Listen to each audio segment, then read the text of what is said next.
અયોધ્યામાં જેવી પૂર્ણ થઈ રામલલ્લાની પ્રાણ પ્રતિષ્ઠા, ભાજપ આવી ગયું એક્શન મોડમાં। લોકસભા ચૂંટણીના ઉમેદવારની જાહેરાત કર્યા વિના જ ભાજપે લોકસભા ચૂંટણી કાર્યાલયનું ઉદ્ઘાટન કરવાનું પણ શરૂ કરી દીધું।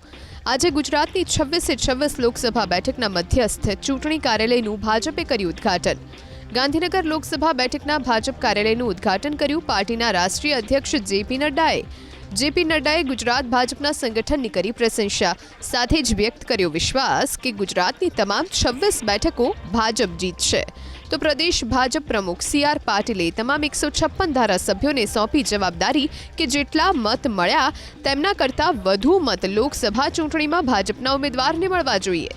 સાથે જ તેમણે એમ પણ કહ્યું કે શરૂ થયેલા કાર્યાલયો લોકસભા ઉમેદવારના નહીં બલકે લોકસભા ક્ષેત્રના છે।